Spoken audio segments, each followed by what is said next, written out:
People that are not attached have a more magnetic energy. And the degree to which someone is attached is the degree to which they are creating resistance, and is also the degree to which they are repelling people from coming into their life. Now, one thing to realize is that no matter how much you try to force something to work, what is not meant for you will never be yours for long. However, what is meant for you, you will find keeps coming and making its way into your life. Now, the key to really experiencing not only a higher vibration, more love, more joy, more peace, but also the key to attracting love and to feeling magnetic has to do with a direct proportion to the degree to which you can be not attached to outcome and not attached to people. Think of even the archetype of the cool guy who's leaning against the lockers in high school. He's got a toothpick in his mouth. He's wearing a leather jacket and he just doesn't care. And you have the viewpoint of all these girls that are super attracted to this dude because he just doesn't care. And if you were to contrast that, it's like, why do they like this person? Well, someone that is in their own frame of reality has a more magnetic frame because they don't want anything from someone else. They aren't attached. And the less attached you are, the more magnetic you are. The more attached you are, the more repellent you are. Because attachment breeds resistance, and also attachment breeds projection. When you are seeing someone else and you are hoping they are going to complete you, you are projecting all of this pressure onto them. You are giving them the huge burden of meeting your needs. And a lot of times you take this a step further when it comes to childhood, and if mom or dad did not meet your needs when you were a kid, you might find yourself projecting the hope and the desire that this person can meet your needs now. And they feel that pressure. And from that pressure, what ends up happening is it repels them. I was talking to a friend recently, and we were talking about relationship dynamics. And she said something interesting. She said, have you heard of the golden retriever or the cat? And it's like in every relationship, there's one person that's the golden retriever who's super eager and super excited to be around someone else. And then the other one's the cat, which is kind of aloof and just kind of walking around, doing its own thing. Now, I take that in the way that I see that is that's more of a relationship that is trauma bonded or based in the attachment style of anxious and avoidant attachment style. Obviously, the cat being more avoidant, doing its own thing, craves independence, but also pushes away intimacy. And then the golden retriever, same thing. Except for its strategy to get love is to want to desire and to put this kind of needy energy onto the other person, which then of course repels them. But they both avoid at a certain level of intimacy. They've normalized certain dynamics in relationship that have to do with not feeling intimate. So when it comes to attachment, understand that neither is really, well, the goal is to become, I don't know, would that be like cat dog? It would be to become more whole within yourself without having the illusion and buying into the story that someone else can even make you happy.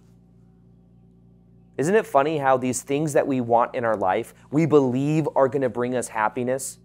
We believe it's going to finally complete us, so then we project onto other people our mom stuff or our dad stuff, and we give them the burden. But then, at the end of it, even if you got what you wanted, you would eventually either desire more, because here's another thing. Here's a route we're going to go down that I think will be very powerful. If when we were kids, we did not receive love, feeling seen, heard, soothed, or nurtured growing up, then what we'll do is we'll take its ugly cousin substitute. The ugly cousin substitute of compassion, of love, is attention and validation. We'll settle for that. I'll take the love and validate. I will interpret validation and attention as love. But the challenge is that then what people do is they go out and they look for it on the outside. Can I get enough likes on Instagram? Can I get enough approval from my coworkers? Can I get this person to think I'm awesome?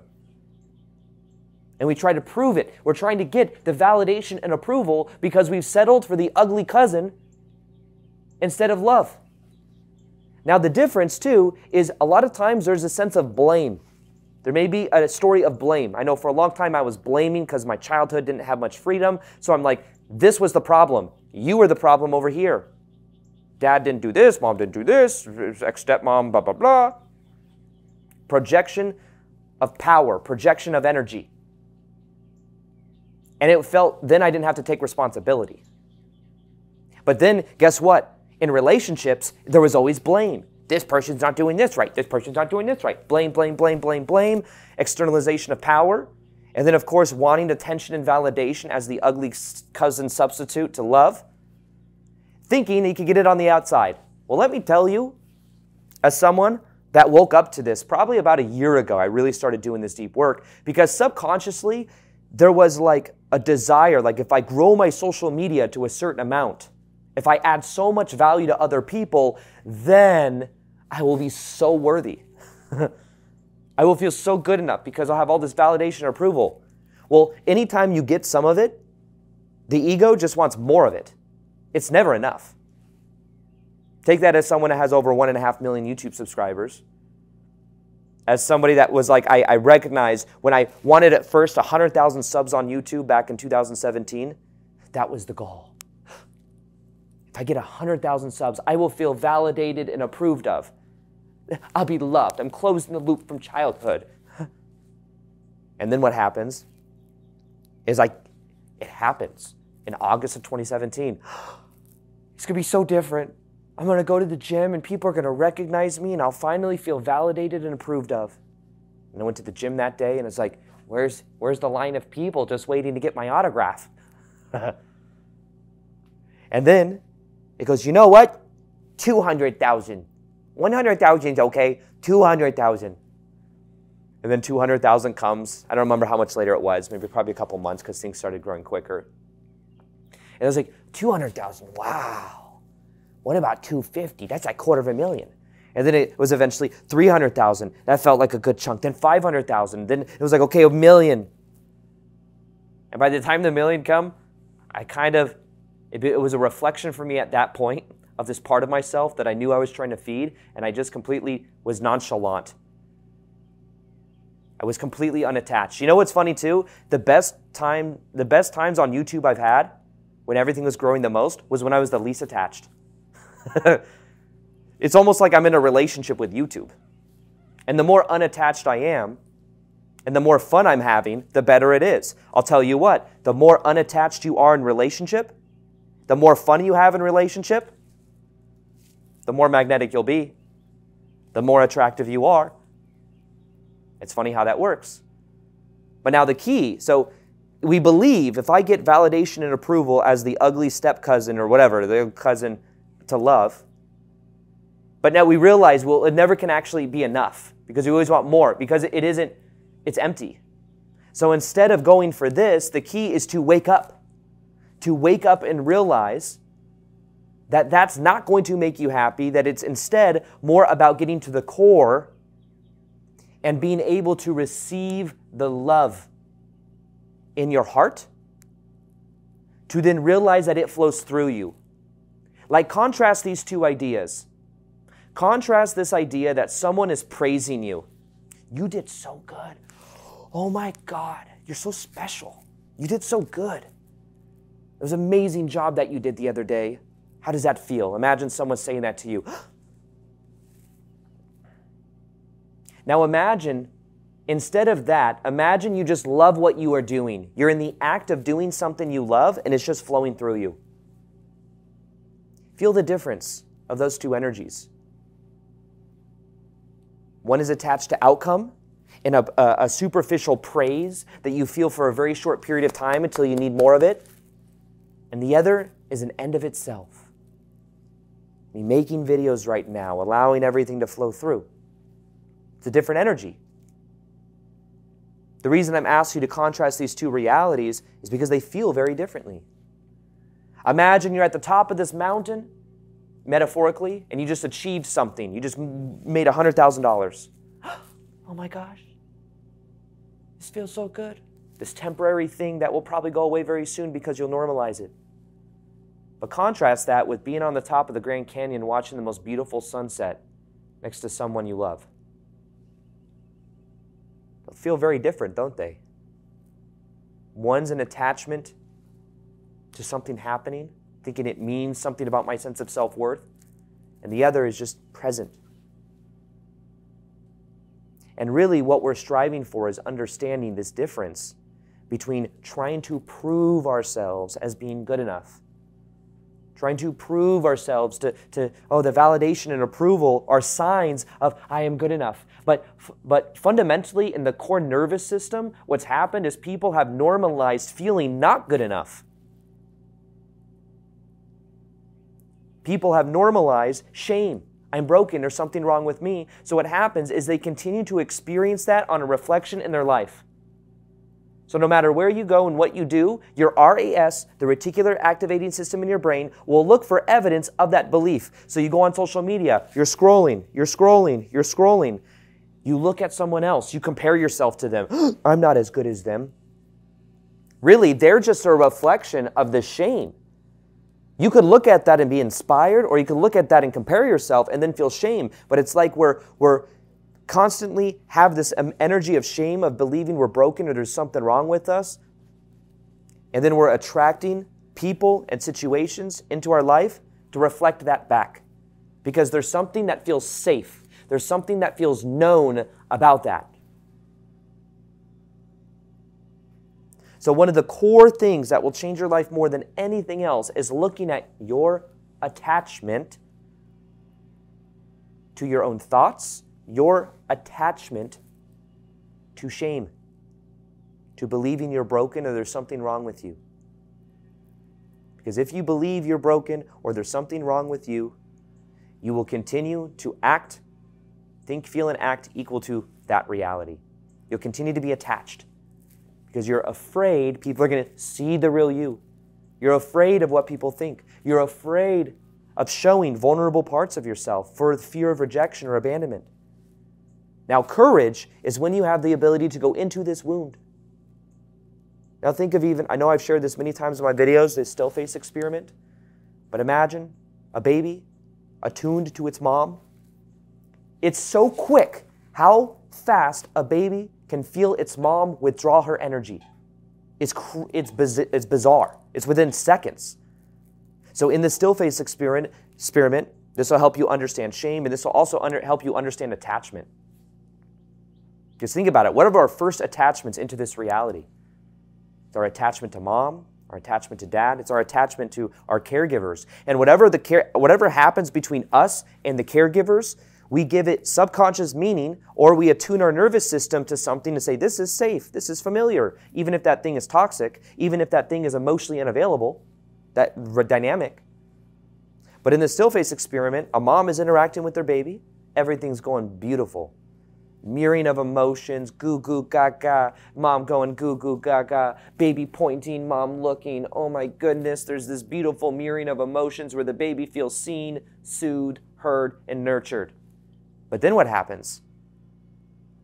Part of the still face experiment. They electrically shock the baby using tasers. I'm just kidding. What they do is in the still face experiment, the mom looks away, and when the mom looks back, still face. No expression whatsoever. So then what happens is the baby very quickly begins to go, what the hell is happening? What's going on? And within a couple minutes, the baby's like goo goo gaga, and mom's like still face. No expression whatsoever. The baby starts to get uncomfortable. She then starts to do something called protest behavior. She goes, ah! She screams. Mom doesn't look. Mom, to keep doing the thing until the mom still doesn't look. She points, because normally mom will look wherever she points. Mom doesn't look, still face. She starts to get so uncomfortable when the protest behaviors don't work, when mom's not coming back, when mom is physically or is emotionally unavailable. She gets so uncomfortable, she starts to cry, and then she tries contorting her spine to turn away from mom, because to bear the witness to what she is seeing is so painful, she would rather not. 10 out of 10, nope, don't recommend. Okay, that's what the baby's thinking. This is not 10 out of 10. No, of course, the baby cries and looks away. What do you think, what kind of beliefs do you think the baby could get from that? The attunement to mom has gone away. Think of the beliefs that may stem from that. What did I do wrong? I'm broken. Maybe there's something wrong with me. Maybe I'm not good enough. There's not an intellectual capacity to understand, but there's an inner child part of this baby that feels not seen, soothed, heard, or nurtured. And that part will continue to normalize that energy and to attach itself to other people's perspectives, to attach itself to other things, to other people, to other outcomes, trying to avoid the shame, trying to avoid the feeling of not being good enough. But what's funny is that feeling of not being good enough has actually been normalized. So to feel anything other than that would actually feel kind of scary.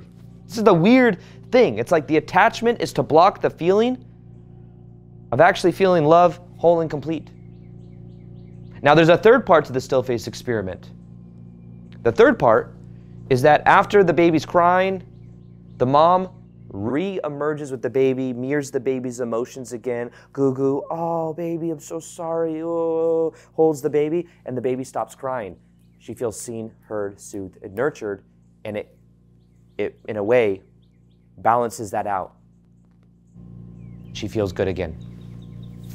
Just as quickly as she thought mom is gone, she very quickly thought, oh, thank God, she freaking came back.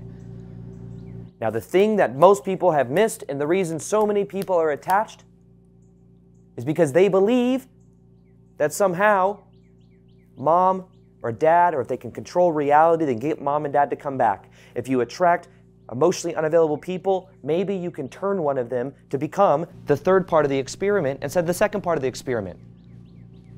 But the key is understanding that love is something that flows through you.